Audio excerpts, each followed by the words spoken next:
এই মুহূর্তে রাজধানীর লালমাটিয়া থেকে আমাদের সঙ্গে যোগ দিয়েছেন নির্বাচন বিশ্লেষক আ.ক.ম সাইফুল ইসলাম চৌধুরী। জনাব আ.ক.ম সাইফুল ইসলাম চৌধুরী, আপনাকে স্বাগত জানাচ্ছি ইন্ডিপেন্ডেন্ট টেলিভিশনে। আপনার কাছে শুরুতেই জানতে চাই যে সংশোধিত আরপিও অনুযায়ী হলফনামায় ভুল তথ্যে বাতিল হবে এমপি পদ, এই বিধান কি আগে ছিল না? না, এটা থাকলেও ওভাবে প্রয়োগ হয়নি, এবং সেটা হচ্ছে যে ওই কোর্ট, যে কোর্টের এখতিয়ারে ছিল, আদালত সিদ্ধান্ত নিতে পারত। সেখানে এখন যেটা খুব ভালো দিক হচ্ছে যে ইলেকশন কমিশন নিজেকে শক্তিশালী করেছে। এটা ভালো দিক যে ইলেকশন কমিশন নিজেরাই সিদ্ধান্ত নিতে পারবে, ওর হাত থেকে ছেড়ে দিল না। এবং যেটা আমার কাছে খুব ভালো লাগলো যে 5 বছর পর্যন্ত ইলেকশন কমিশন এই কাজটা করতে পারবে। এটা একটা চমৎকার কাজ হয়েছে, ইলেকশন কমিশনের ভালো করেছে এটা। এই যে আরপিও যেটা করেছে, এই আরপিওর ভেতরে ভালোই মন্দই মিশিয়ে বেশ চমৎকার চমৎকার কিছু সিদ্ধান্ত আছে।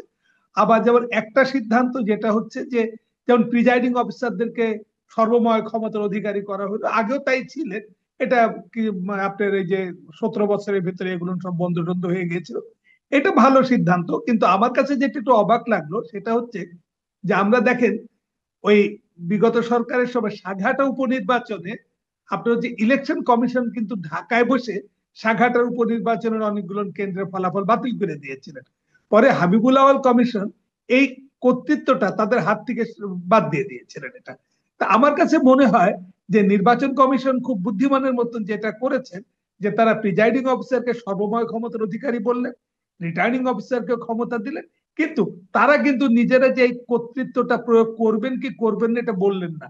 যদি না বলে থাকেন তাহলে উদর পিণ্ডি বুদর ঘাড়ে চাপিয়ে দিলেন, আর যদি করতে থাকেন তাহলে খুব বেশি ভালো হবে।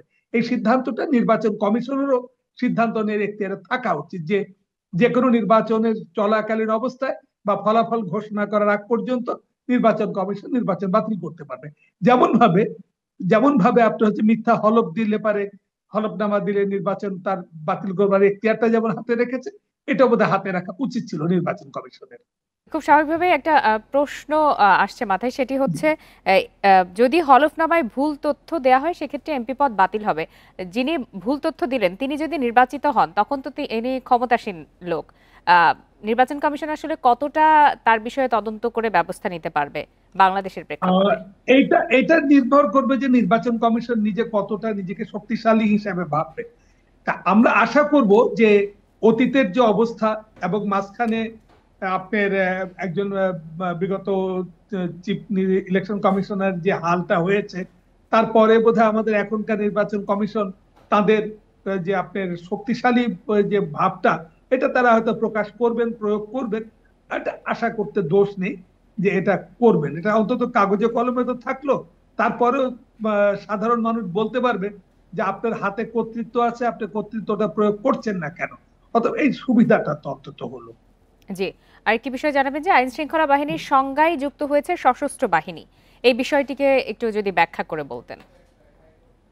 আগে আইন শৃঙ্খলা বাহিনী মানে যেটা সশস্ত্র বাহিনী আগে থাকতো স্ট্রাইকিং ফোর্স হিসাবে তারা থাকতো।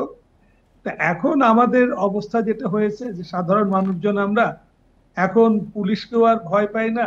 আগে তো আপনি ধরেন শাহাবুদ্দিন সাহেব তো আনসার দিয়ে আর 2 পুলিশ দিয়ে ইলেকশন করে গেছেন, সেই সিচুয়েশন এখন নেই। যে কারণে এখন আইন শৃঙ্খলা প্রয়োগের ভিতরে সশস্ত্র বাহিনীকেও রাখতে হচ্ছে। এটা সময়ের দাবি, কিছু করার নেই। এটা আমাদেরকে বোধহয় এরপরে আরো কি করতে হবে আল্লাহ জানে। এটা ঠিকই আছে, করতেই হবে তাদেরকে। জি, আরেকটি সংশোধনীতে না ভোট জি। বিধানও অন্তর্ভুক্ত করা হয়েছে। কোনো নির্বাচনে কোনো আসনে যদি একক প্রার্থী থাকে সেক্ষেত্রেও হুম। সরাসরি তাকে বিজয়ী ঘোষণা করা যাবে না। এতে কি বিষয়টি আরো জটিল হলো নাকি সহজ হবে?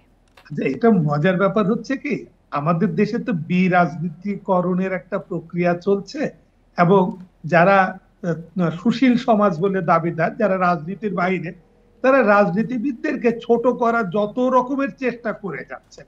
আমি খুব অবাক হয়ে গেছি যে রাজনীতিবিদরা এই প্রস্তাবটা মেনে নিয়েছেন। আমি রাজনীতির সাথে সম্পৃক্ত না, কিন্তু আমার কাছেই মনে হচ্ছে যেটা রাজনীতির জন্য ক্ষতিকারক হলো। বরঞ্চ একটা হতে পারতো যে আপনি দেখেন না, কখন কোথায় একক প্রার্থী হয়।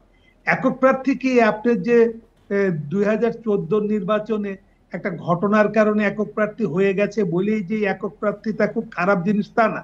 আপনি দেখেন ব্রিটিশে যেটা নিয়ম হচ্ছে যে তাদের যিনি স্পিকার থাকেন সেই স্পিকারের বিরুদ্ধে আর কেউ নির্বাচনে প্রার্থী হন না।